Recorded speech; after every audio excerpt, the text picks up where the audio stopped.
La historia no empieza con un café bonito ni con mensajes largos de madrugada.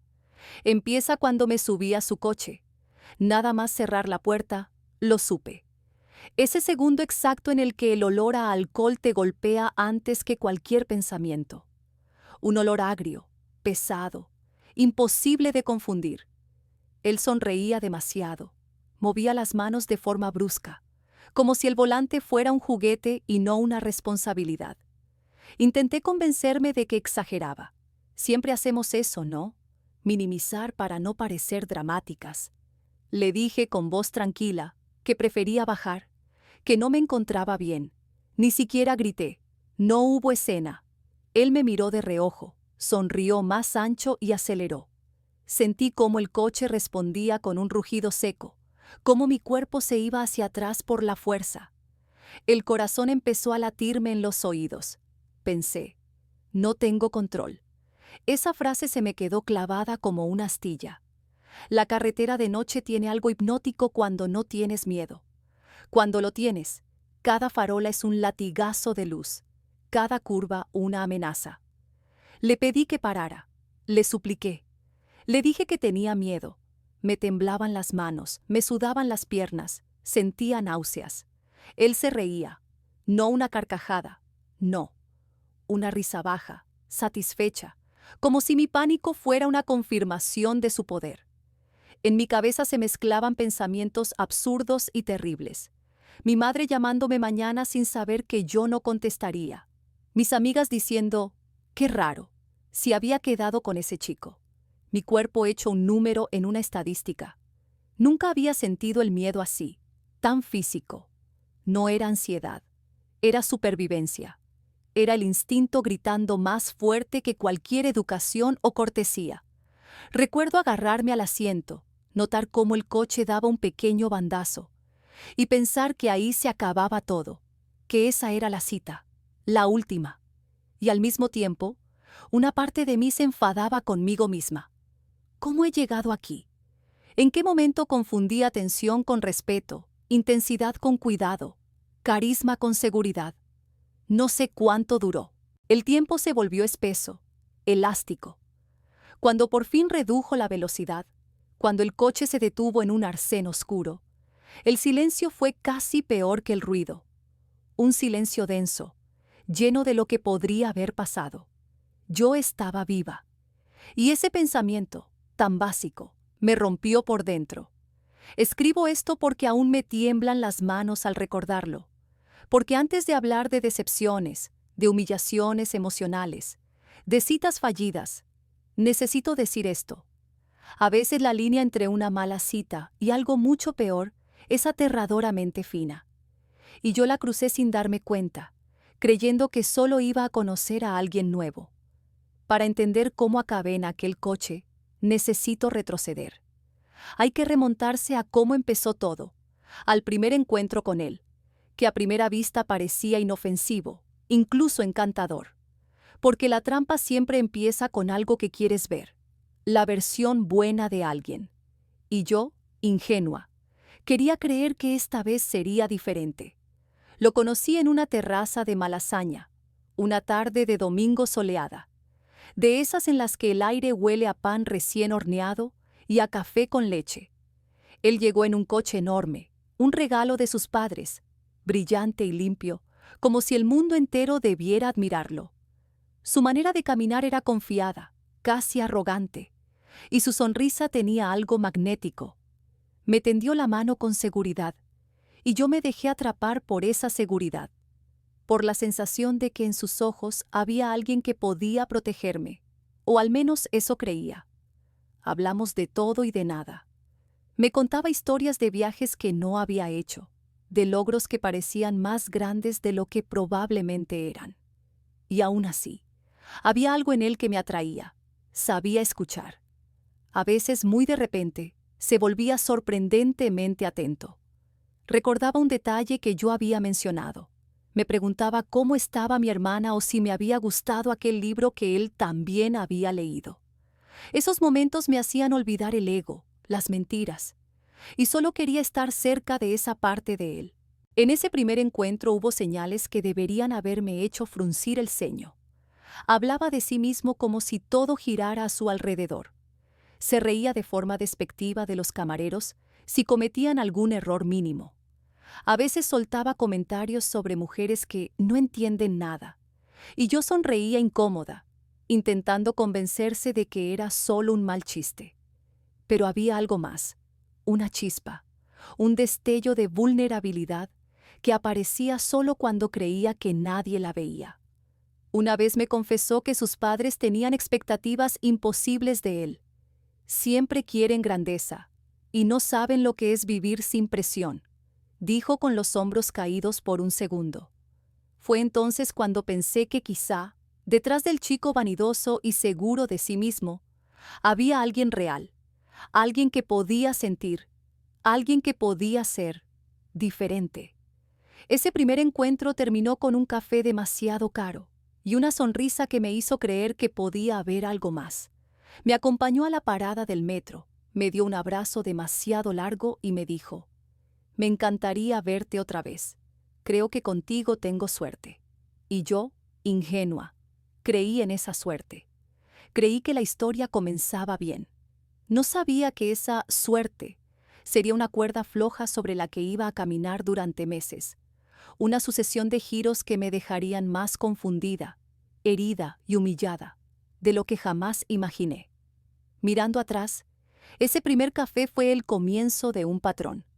Momentos de brillo que cegaban, mezclados con sombras que siempre terminaban mostrándose. Esa fue la semilla. Esa fue la invitación a un juego que yo no pedí, pero del que no supe cómo retirarme hasta mucho después. Porque al final, uno no se da cuenta de la caída hasta que ya está en ella. Y yo estaba a punto de caer. Después de ese primer encuentro, todo parecía prometedor. Sus mensajes llegaban puntuales, nunca excesivos, siempre con un toque de humor. Me escribía cosas simples. «¿Qué tal tu día?» o «Mañana hay un lugar nuevo que quiero enseñarte. ¿Vienes?» Nada pesado, nada invasivo. Y aún así, cada palabra estaba calculada para que me interesara, para que esperara más. Yo, ingenua, lo hice. Esperé. Las primeras citas fueron emocionantes. Le encantaba la velocidad, literalmente. Su coche se convirtió en una extensión de su personalidad. Rápido, brillante, llamativo. Siempre encontraba el restaurante más exclusivo, el bar más moderno, o el lugar más cool de Madrid donde todos parecían admirarnos. No podía evitar sentirme especial, aunque un pequeño nudo en el estómago me decía que todo ese glamour era un escudo. Me decía cosas que en ese momento parecían halagos, pero ahora veo que tenían un filo. Comentarios como: «Contigo tengo suerte. Nadie me hace reír como tú. No sé cómo nadie más no te ha notado aún. Todo sonaba perfecto, hasta que no lo era». La primera pista de que algo estaba mal apareció cuando intenté decir no o necesito tiempo. Para él, eso era inconcebible. No aceptaba un no, ni un ya lo pensaré. Para su mente, su mundo no podía permitir que alguien pusiera límites. Yo intenté explicarlo, suavizarlo, pero siempre había una respuesta que me dejaba en shock. ¿Dudas de mí? ¿Acaso crees que voy a dejar que alguien me diga que no? No gritaba, no hacía escenas. Se volvía frío, calculador, y esa frialdad era peor que cualquier insulto. Sentía como si un velo se levantara, y de repente, la persona con la que había reído se transformara en alguien que podía lastimarte con la indiferencia. Hubo pequeñas humillaciones sutiles, casi imperceptibles al principio. Una vez, en un bar de Malasaña, comentó sobre otra chica que pasaba. «Qué raro que alguien tan guapa como ella no tenga pareja». Era un comentario casual, como si hablara de un objeto, y yo me sentí invisible, comparada, reemplazable. En otra ocasión, mientras caminábamos por el Retiro, me dijo en broma: «No te preocupes, yo sé que te cuesta decidir. Siempre tan indecisa». Sonaba como un chiste, pero la intención estaba clara.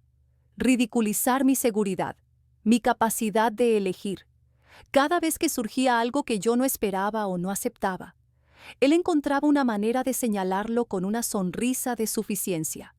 Y aún así, había momentos que me hacían olvidar todo eso. A veces me tomaba la mano de repente, sin palabras, solo sosteniéndome. A veces, mientras caminábamos bajo las luces de la ciudad, se reía de algo tonto que dije, y me sentía viva, querida, importante. Esos momentos eran cortos, efímeros, pero poderosos. Me mantenían atrapada. Lo llamaba el chico cool, porque todo era apariencia, su ropa, su coche, sus gestos. Pero la apariencia no es la persona, y poco a poco empecé a notar que detrás de su sonrisa y de su estilo, había alguien que necesitaba controlar, manipular, imponerse. Yo no sabía entonces si era narcisismo, inseguridad, o simplemente crueldad disfrazada de encanto. Cada cita era un juego de tensión, momentos brillantes mezclados con microhumillaciones, donde él probaba hasta dónde podía presionarme, sin romperme del todo. Y yo, atrapada en la adrenalina, la atracción y la ilusión, seguía jugando. Fue la primera vez que entendí que las citas pueden ser peligrosas emocionalmente. No siempre es evidente. No siempre hay gritos, ni escenas, ni portazos. A veces, la humillación llega vestida de encanto, de velocidad, de suerte y de manos tomadas demasiado rápido. Y tú solo piensas, esta vez sí va a ser diferente. Yo ya estaba cayendo en su juego, pero todavía no sabía que lo peor estaba por venir. Con el tiempo, empecé a ver pequeñas grietas en su fachada de chico perfecto. Aquella máscara de seguridad, arrogancia y encanto estaba hecha de cuidado, ego y un extraño magnetismo, pero cuando bajaba la guardia, aparecía el verdadero él. Y entender quién era realmente fue doloroso, confuso y a veces casi liberador. Al principio, creía que esos destellos eran excepciones, momentos en los que me mostraba su vulnerabilidad. Me contaba cosas de su infancia, de cómo sus padres no soportaban que fallara. Decía que sentía una presión constante por ser el hijo perfecto, por lograr más de lo que sentía que podía. Hablaba de la soledad que eso le generaba, de cómo a veces deseaba que alguien lo escuchara sin juzgarlo. En esos momentos me parecía humano, no el chico cool de las calles de Madrid, ni el que medía cada gesto para impresionar, no el que esperaba sumisión y admiración. Solo él, frágil, cansado, alguien que también estaba perdido. Y yo quería ayudarlo, comprenderlo, pero luego la fragilidad desaparecía, como si alguien hubiera apagado la luz. De repente, volvía a ser arrogante, impaciente, controlador. Comentarios condescendientes surgían de forma natural, como un tic nervioso. Si intentaba decir algo que no le gustaba, su mirada se endurecía y me hacía sentir pequeña, equivocada, como si mi opinión careciera de valor. Lo curioso es que no siempre era evidente.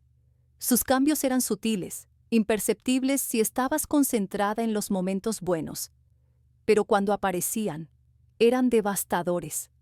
Una vez, durante una cena en un restaurante cerca de la Gran Vía, pedí que bajara un poco la voz al hablar con el camarero. Él sonrió, como si nada, y luego, en un susurro solo para mí, siempre tan exagerada. Si aprendieras a relajarte, la gente te trataría mejor. No era un insulto abierto, pero el golpe fue igual de doloroso. Esa frase me persiguió días después, haciéndome cuestionar mis reacciones, mis emociones, incluso mi valor. Otra cosa que descubrí era su capacidad de aparentar bondad con desconocidos. Lo vi una tarde ayudar a un anciano que había tropezado en la calle, explicarle un restaurante, incluso acompañarlo hasta un taxi. Era dulce, cuidadoso, generoso. Y entonces volvía a casa conmigo, y podía ignorar mis mensajes durante horas, o corregirme en público, o hacer bromas crueles sobre cosas que me avergonzaban. Era contradictorio, casi imposible de descifrar. Y yo, que quería creer en lo mejor de él, me aferraba a esos destellos de bondad. Pensaba, Si solo pudiera ser así conmigo todo el tiempo. Pero la realidad era más oscura. Aprendí que podía ser encantador y cruel en la misma tarde, que podía decir cosas bonitas mientras planeaba manipular mi opinión, mis emociones, mis expectativas, que podía mostrar miedo o vulnerabilidad como estrategia para que lo comprendiera, y luego usar esa comprensión para controlarme. Fue un aprendizaje doloroso, que las personas no siempre son lo que parecen, y que tu corazón puede cegarte más que cualquier lógica.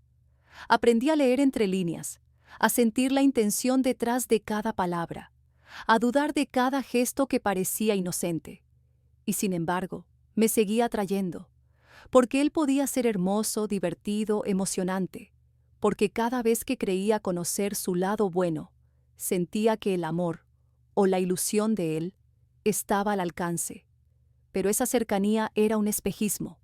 Cada sonrisa amable venía con un precio: humillación, manipulación, o un recordatorio sutil de que no debía poner límites. Ahí fue cuando entendí algo esencial. Conocer al verdadero él no significaba que me iba a tratar bien. Significaba que tenía que decidir si yo iba a aceptar ese patrón de encanto y crueldad, o si iba a reaccionar. En ese punto, todavía no sabía la respuesta. Solo sabía que la montaña rusa emocional apenas empezaba. Hasta ese momento, las peleas habían sido mínimas, pequeños roces, desacuerdos que se resolvían con sonrisas, o silencios incómodos. Pero llegó el día en que su incapacidad para aceptar mis límites se volvió imposible de ignorar. Todo empezó con algo simple, casi inocente.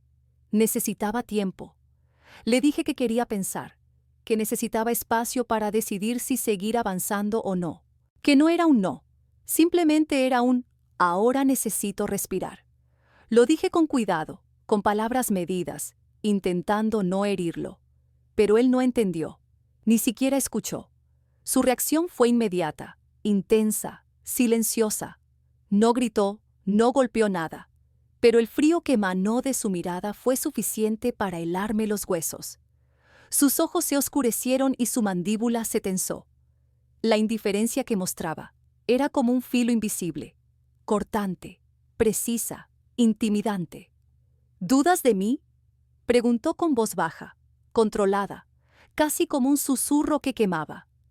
No era una pregunta, era una acusación, un golpe disfrazado de conversación.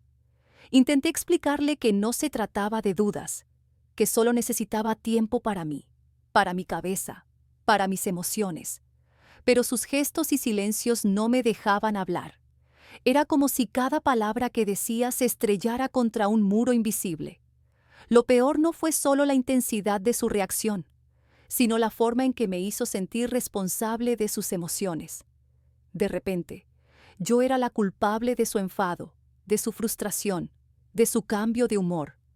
Me sentí diminuta, infantil, incompetente, como si mi derecho a poner límites fuera una traición personal. Esa pelea no tuvo gritos, ni portazos, ni lágrimas al principio. Solo hubo tensión, esa tensión que se mete bajo la piel y que te deja temblando sin saber por qué. Sentí como mis piernas temblaban y mi respiración se aceleraba. Cada vez que intentaba respirar hondo para calmarme, su mirada me decía: no deberías sentirte así. Nunca olvidaré cómo, después de un largo silencio cargado de hostilidad invisible, se giró y dijo: no entiendo por qué siempre complicas las cosas. Si de verdad me quisieras, no necesitarías tiempo. Me quedé sin palabras. Intenté hacerle entender que querer a alguien no significa perderte a ti misma, que a veces amar también es respetar los espacios. Pero esas palabras se desvanecieron ante la frialdad absoluta de su desprecio. Esa fue la primera vez que entendí algo fundamental. No era suficiente que yo fuera considerada, amable, comprensiva. Para él, mi derecho a decir no, o necesito tiempo, era un desafío, un ataque personal. Y no había argumento, no había razón que pudiera cambiar eso. Salí de esa conversación sintiéndome pequeña, agotada, insegura. La humillación no vino de gritos ni de insultos, sino de la sensación de que no tenía control sobre mis propias decisiones, de que mis límites podían ser ignorados sin remordimiento. Y sin embargo seguí viéndolo, porque cada vez que parecía vulnerable, dulce o arrepentido, mi corazón olvidaba el miedo y la rabia. Creí que podía cambiarlo, que podía enseñarle a respetar, que podía haber algo bueno detrás de tanta frialdad. Ese momento fue un aviso, un recordatorio de que algunas personas no escuchan la palabra tiempo, que algunos no aceptan que no siempre puedes estar disponible para ellos, que tus límites no siempre coinciden con su ego, y que, si no aprendías a defenderlos, podrías perder mucho más que una discusión. Podrías perderte a ti misma. En ese instante, todavía no sabía cuánto iba a doler el siguiente paso, ni cuán lejos podía llegar su necesidad de control. Pero el miedo empezaba a asentarse, y con él, una verdad que no podía ignorar por más tiempo. No todos los encantos son inocentes, y algunas humillaciones comienzan en silencio, con miradas frías y palabras medidas. Unos días después de nuestra primera pelea seria, recibí un mensaje suyo que me heló la sangre, y al mismo tiempo me confundió. Quiero verte, tengo una sorpresa para ti. Mi primer instinto fue decir que no, pero una parte de mí, la que todavía creía en él, en su lado bueno, en la chispa que a veces mostraba, me empujó a responder. ¿Vale, dónde nos vemos? Dudé. Revisé el mensaje varias veces. Intenté analizar si era un intento de reconciliación sincero o un juego de control. Pero el corazón gana donde la razón titubea, y ahí estaba yo, aceptando. Cuando llegué a su coche, supe al instante que había bebido. No podía equivocarme. Ese olor agrio y pesado me golpeó antes que cualquier saludo. Movía el volante con brusquedad. Su sonrisa era demasiado amplia. Sus ojos brillaban con algo que no era cariño. Intenté mantener la calma. Creo que no puedo subirme. No te preocupes, será inolvidable. Su voz tenía un matiz que no podía definir. Mezcla de emoción, desafío y amenaza silenciosa. Subí, intentando aparentar normalidad, tratando de no mostrar el pánico que ya empezaba a subirme por la espalda. Al arrancar, su conducción era errática, imprevisible. Cada acelerón me hacía sentir que la situación se escapaba de control. Intenté pedirle que disminuyera la velocidad, que por favor condujera con cuidado, pero él me interrumpía con risas bajas y comentarios sobre la adrenalina, como si mi miedo fuera parte del juego que él disfrutaba. ¿Dices que no me quieres? La adrenalina ayudará, gritó mientras doblaba bruscamente en una curva, sin indicación ni precaución. El coche derrapó. Mi corazón se detuvo un instante. Las luces de la calle se mezclaban. Todo se movía demasiado rápido. Grité, lloré, le suplicaba que se detuviera. Cada segundo parecía eterno, como si el tiempo se hubiera estirado solo para prolongar mi terror. Él se reía de mis gritos, pero al mismo tiempo parecía disfrutar de esa mezcla de miedo y fascinación. Sentí una mezcla de incredulidad, rabia y pánico. ¿Cómo alguien podía ser tan irresponsable, tan cruel, tan desconsiderado con la vida de otra persona? El mundo exterior se desdibujaba, solo quedábamos nosotros dos, él y su necesidad de control, yo y mi instinto de sobrevivir. Cuando milagrosamente logramos detenernos, un silencio pesado llenó el coche. No había palabras, solo mi respiración agitada y mi cuerpo temblando de pies a cabeza. La emoción de la adrenalina no era amor, ni diversión, ni pasión. Era puro miedo. El tipo de miedo que te hace darte cuenta de que la persona que creías conocer puede ser peligrosamente impredecible. Bajé del coche temblando, con las piernas flojas. Él se acercó, intentando tomar mi mano, y en ese instante comprendí algo esencial. Esta sorpresa nunca había sido un regalo. Había sido una prueba, un recordatorio de que no podía imponer límites, que decir no era un desafío que debía quebrar. Golpeé su mano con fuerza, no por rabia, no por odio, por miedo, por supervivencia. Y en ese golpe entendí que este no era un juego romántico, que el amor no se demostraba con riesgo innecesario ni con desprecio. Ese día aprendí algo que tardaría en procesar, que el encanto y la intensidad pueden ser peligrosos, que un te quiero sorprender puede convertirse en una amenaza, y que la línea entre el riesgo emocionante y la humillación aterradora es muy, muy delgada. Cuando me alejé, respirando aún entrecortadamente, comprendí que esa cita no era solo una prueba de coraje, era una prueba de vida, y yo había decidido vivir. Después de esa noche, mi cuerpo seguía temblando incluso cuando estaba sola en mi cama. Pensaba en cada segundo, en cada curva del coche, en su sonrisa mientras aceleraba. Me preguntaba cómo había llegado tan lejos confiando en alguien que apenas conocía. Y al mismo tiempo me repetía, sobreviviste. Esa simple frase se convirtió en un mantra durante los días siguientes. Pero, irónicamente, él no pareció comprender el miedo que me había provocado. Para él, todo había sido emocionante, divertido, inolvidable. Me escribía mensajes al día siguiente, como si nada hubiera pasado. ¡Qué noche, eh! Lo pasamos genial. No me digas que no disfrutaste un poco la adrenalina. Yo no podía contestar. Cada palabra suya era un recordatorio de que mi percepción de la realidad y su percepción de los hechos eran mundos completamente distintos. Para él, el peligro era diversión. Para mí, casi una sentencia. A veces pienso que eso resume todo lo que vino después. Cada cita con él tenía una mezcla de emoción y terror, un subidón que confundía al corazón y nublaba la razón. Él convertía la adrenalina en una herramienta. Si estaba nerviosa, era culpa mía. Si dudaba, era porque no podía seguirle el ritmo. Nunca preguntaba cómo me sentía realmente. Nunca buscaba comprender. Su mundo giraba alrededor de él y de su necesidad de probar límites. Recuerdo otra salida, esta vez a las afueras de Madrid, hacia la sierra. Yo creía que sería una excursión tranquila, un paseo para conocernos mejor. Pero en cuanto el coche arrancó, volvió la misma sensación. Acelerones, curvas arriesgadas, risas mientras yo me agarraba del asiento. Cada vez que pedía que bajara la velocidad, él giraba la cabeza y sonreía. Esa sonrisa de suficiencia que me irritaba y aterrorizaba al mismo tiempo. La vida es para sentirse vivo, dijo mientras doblaba en una curva demasiado cerrada. Si no sientes el peligro, ¿para qué estás aquí?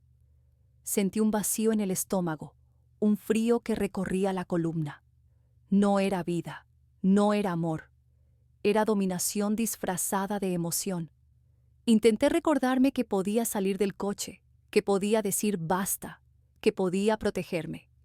Pero su carisma era fuerte, su magnetismo manipulador, y una parte de mí aún se aferraba a la ilusión de que había algo más, de que detrás de ese comportamiento impulsivo estaba la persona que había conocido la primera tarde en Malasaña. El colapso no llegó de golpe, llegó en microsegundos, cada curva, cada acelerón, cada comentario que minimizaba mi miedo. Cada vez que me reía o sonreía para disimular el terror, él lo interpretaba como complicidad, como aprobación. Y yo, entre lágrimas y risas nerviosas, comprendí algo esencial. Nunca me iba a respetar de verdad, no porque no pudiera, sino porque no quería. Cuando finalmente llegamos al destino, me temblaban las piernas, mis manos estaban agarrotadas, y mi garganta dolía de gritar sin voz. Él bajó del coche, extendió la mano para ayudarme a salir, y dijo con esa mezcla de orgullo y satisfacción: «Lo ves, fue divertido, ¿no?» No, no lo fue. No hubo diversión, solo terror, desconcierto, y la sensación de que mi voluntad no contaba. Solo adrenalina en lugar de amor. A partir de ese día empecé a ver claramente el patrón. Momentos de aparente emoción, de conexión intensa, seguidos por humillación, miedo o confusión. Todo estaba calculado, aunque yo tardé semanas en darme cuenta. Y mientras él vivía en su mundo de riesgo y control, yo empezaba a comprender que necesitaba escapar, no solo del coche ni de esa noche, sino del ciclo completo de manipulación que había comenzado a atraparme. Ese fue mi primer gran aprendizaje. La adrenalina nunca reemplaza al respeto. La intensidad no sustituye la seguridad. Y el amor verdadero no debería doler de miedo, ni hacerte sentir pequeña, mientras sonríes para no pelear. En ese punto, aún no sabía que lo peor estaba por venir, que la humillación podía ser pública, verbal, psicológica, y que cada paso que daba hacia él me acercaba más al borde de perder algo más que la confianza. Podía perderme a mí misma. Después de tantas citas llenas de tensión, emoción y miedo, llegó el momento en que todo se derrumbó de golpe. No fue gradual. No hubo advertencias claras más allá de los indicios que ya había ignorado. Fue un solo instante que me dejó temblando y preguntándome cómo pude haber confiado tanto en alguien así. Recuerdo perfectamente dónde estaba. Era un sábado por la tarde, caminando hacia el coche que él había estacionado cerca de mi barrio. Pensé que tal vez esta vez sería diferente. Habíamos hablado por mensajes toda la mañana. Sus palabras eran suaves, casi tiernas, y yo, ingenua, volví a creer que podía haber un lado bueno en él, que no había mostrado antes.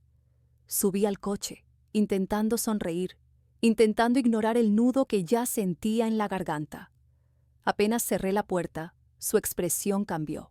No hubo palabras, solo una mirada helada que me recorrió como un escalofrío. Intenté hablar, preguntarle qué pasaba, pero él fue rápido. Antes de que pudiera emitir un sonido, me agarró del brazo y me dijo: «No irás a ningún lado». En ese momento comprendí que no era un juego ni una prueba de amor. Era control. Era miedo disfrazado de carisma. Intenté liberarme, forcejear, moverme hacia la puerta, pero él era fuerte y decidido. Su sonrisa había desaparecido.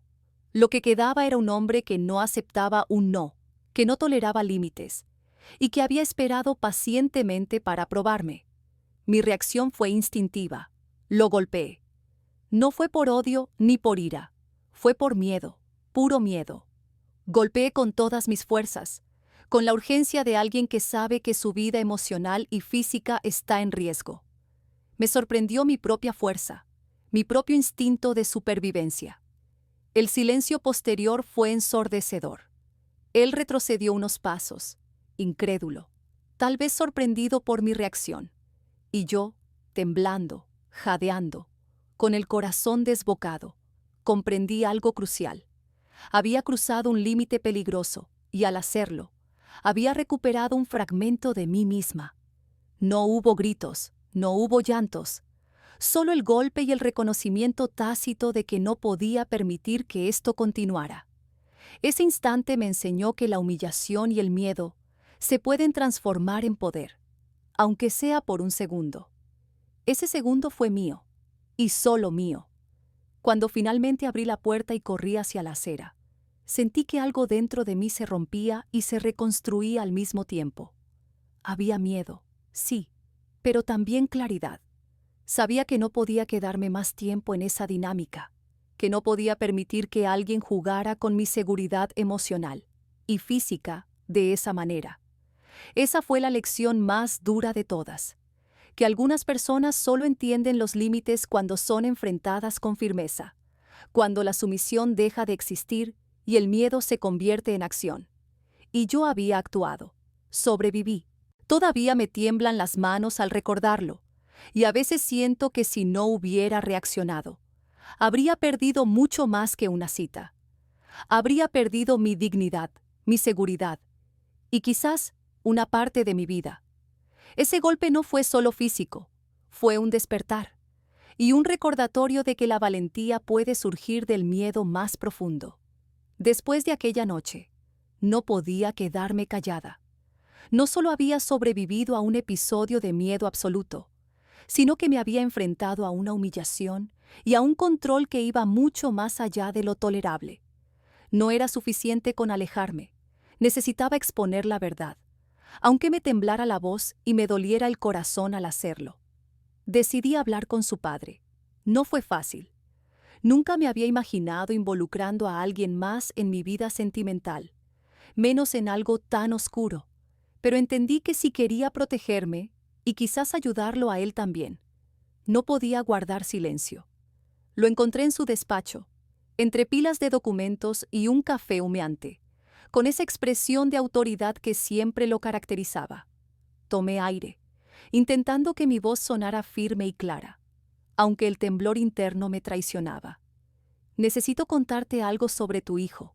Empecé, sobre su alcoholismo, sobre la forma en que conduce, sobre cómo me hizo sentir, sobre cómo no acepta un no y sobre mi miedo real. Su rostro cambió gradualmente. Primero incredulidad, luego tensión, finalmente una mezcla de preocupación y decepción.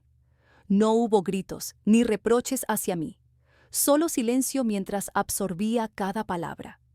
Yo continué, describiendo la noche de la sorpresa, el coche, la velocidad, el peligro, la humillación, mi desesperación. Me hizo daño, dije con los ojos húmedos. No solo emocionalmente, sentí que podía pasar algo terrible. Su reacción fue más intensa de lo que esperaba.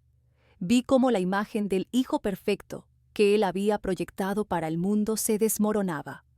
No hubo gritos ni portazos, solo esa mirada que mezcla amor, sorpresa y tristeza. Su decepción no era hacia mí, sino hacia la verdad que yo le estaba revelando, que su hijo, al que había criado con tanto orgullo, tenía un lado que nadie veía y que podía lastimar gravemente a otros. Lo más difícil fue escuchar que, aunque me creyera, sabía que no podía controlar todo, que su hijo tendría que enfrentar las consecuencias de sus actos, que no podía borrar el miedo que yo había sentido, ni las humillaciones que había soportado. Pero también dijo algo que me sorprendió. Has sido valiente al contármelo. Nadie debería pasar por algo así. Eso me dio fuerza. No era solo mi miedo lo que estaba reconociendo, sino también mi dignidad. Ese reconocimiento silencioso me confirmó que no estaba loca, que no había exagerado, que no había imaginado la intensidad de su control ni la gravedad del peligro. Salí de su despacho con una mezcla de alivio y tristeza. Alivio porque había hablado, porque mi verdad había sido escuchada y validada. Tristeza porque entendí que las mentiras, el ego y la manipulación pueden existir incluso en familias que parecen perfectas desde afuera. Ese fue el momento en que entendí que la venganza no siempre necesita gritos ni escándalos. A veces la venganza más potente es la verdad dicha con calma, con claridad, con la firme intención de no permitir más daño. Esa conversación no arregló todo. No transformó de repente al chico en alguien diferente, ni borró el miedo que había sentido. Pero fue un acto de poder, de dignidad, de sobrevivir emocionalmente. Por primera vez sentí que no solo había escapado físicamente de una situación peligrosa, sino que también estaba recuperando algo más importante: mi voz, mi capacidad de decidir y mi derecho a decir basta. Esa noche, mientras caminaba sola por las calles de Madrid, comprendí algo esencial. La cita más importante no era con él, ni con nadie más, era conmigo misma. Y en esa cita, la prioridad era vivir, sentir y, sobre todo, respetarme. A veces me sorprendo recordando todo lo que pasó y pienso, si me hubiera quedado callada, si hubiera fingido que todo estaba bien, ¿seguiría aquí? La respuesta me hiela. Sobreviví. Esa es la palabra que más se repite en mi cabeza, una y otra vez, como un mantra que me recuerda que estoy viva y que elegí vivir por encima del miedo, por encima de la manipulación, por encima de la humillación. No fue fácil. Cada recuerdo, cada curva del coche, cada mirada fría, cada palabra de desprecio que me dijo, vuelve en forma de flash cuando menos lo espero. Pero también vuelven las sensaciones de mi propio poder. El instante en que golpeé su mano para liberarme, el momento en que corrí hacia la acera, el segundo en que hablé con su padre y dije la verdad. Esos momentos me pertenecen y son míos porque actué, porque dije no y me respeté. Era un hombre carismático, encantador, divertido a ratos, y por eso es tan difícil de explicar. Podía hacerte reír, hacerte sentir especial, hacerte creer que lo que había entre nosotros tenía algo de mágico, y luego, en un parpadeo, convertir todo eso en miedo, humillación o manipulación. Esa contradicción es lo que más duele, porque el corazón siempre quiere aferrarse al brillo y no al peligro. Ahora sé que lo que viví no era amor, no era pasión romántica ni emoción compartida. Era una mezcla peligrosa de control, ego y carisma manipulador. Y aún así, sobreviví. Sobreviví a la adrenalina disfrazada de amor, a los juegos de poder, a las mentiras y al miedo que él intentó imponerme. Sobreviví y con eso recuperé algo más importante: mi dignidad. No hubo aplausos ni felicitaciones externas, solo el reconocimiento interno de que había elegido a la mujer que quiero ser, sobre la ilusión de alguien que nunca podía respetarme. Comprendí que el valor no siempre se muestra en grandes gestos heroicos, sino en decisiones pequeñas pero firmes. Decir basta, alejarse, hablar la verdad, protegerse. A menudo pienso en todas esas citas, en cómo cada momento que parecía perfecto estaba teñido de manipulación y control, y me doy cuenta de que sobrevivir no significa olvidar, significa aprender, entender y, sobre todo, no permitir que nadie vuelva a poner en peligro tu bienestar emocional o físico. Esa cita, la más importante de todas, no fue con él, ni con la emoción, ni con el miedo. Fue conmigo misma. Elegí mi vida, mi seguridad y mi libertad sobre cualquier ilusión de romance. Y por primera vez, sentí que no tenía que demostrar nada a nadie más, ni a él, ni a sus padres, ni al mundo, solo a mí misma. Sobreviví. Y esa palabra, simple pero poderosa, me recuerda que puedo enfrentar el miedo, que puedo decir no y mantenerme firme, que el respeto propio vale más que cualquier chispa de intensidad, cualquier mirada encantadora o cualquier promesa de adrenalina disfrazada de amor. Ese es el aprendizaje final, que estar viva, sentirse segura y respetada, es mucho más valioso que cualquier ilusión romántica, que sobrevivir es un acto de amor propio, y que cada vez que lo recuerde, sabré que elegí bien. Ahora, meses después de todo, puedo sentarme y mirar hacia atrás sin que el miedo me consuma. No significa que no sienta todavía un escalofrío al recordar algunas noches, ni que mis manos no tiemblen al pensar en lo que pudo haber pasado. Pero sí significa que entendí la lección más importante de todas. El respeto propio no es negociable, y la intensidad nunca debe sustituir la seguridad. Aprendí que no todos los encantos son inocentes, que el carisma y la diversión pueden ser herramientas de manipulación, que la adrenalina no reemplaza la empatía ni la consideración por la vida y los sentimientos de otra persona, que un "te quiero sorprender" puede ser un aviso disfrazado de ilusión. Y sobre todo, que poner límites y decir no es un capricho, sino una necesidad para sobrevivir. Mirando atrás, veo un patrón: hombres que no escuchaban, que no aceptaban un no, que disfrutaban de la emoción que generaba mi miedo o mi sumisión. Hombres que podían ser dulces por un instante, pero crueles al siguiente. Hombres que enseñan más sobre sus propios egos que sobre el amor verdadero. También aprendí algo sobre mí misma. Aprendí que a veces nuestra necesidad de creer en lo bueno de los demás nos ciega ante la realidad, que podemos justificar comportamientos peligrosos porque queremos ver la chispa de bondad que a veces aparece. Pero sobrevivir significa aprender a distinguir entre esa chispa y el fuego que puede quemarnos. Finalmente entendí que la cita más importante de mi vida no fue con ningún hombre, fue conmigo misma. Elegí vivir, elegí mi seguridad, elegí mi dignidad, y esa elección me dio poder, claridad y libertad.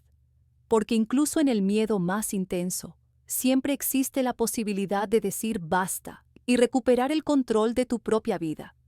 Si pudiera dar un consejo a cualquier mujer que lea esto, sería claro y sencillo: Respétate. Reconoce los signos, confía en tus instintos. No ignores los límites que sientes necesarios. La adrenalina, el encanto y la intensidad no son excusas para la crueldad o la manipulación. Tu vida, tu seguridad y tu dignidad valen más que cualquier ilusión romántica. Sobreviví. Y con eso, aprendí que el verdadero amor empieza por amarte a ti misma, por proteger tu bienestar y por no permitir que nadie juegue con tu miedo o tu vida. Esa es la lección que nadie puede quitarme.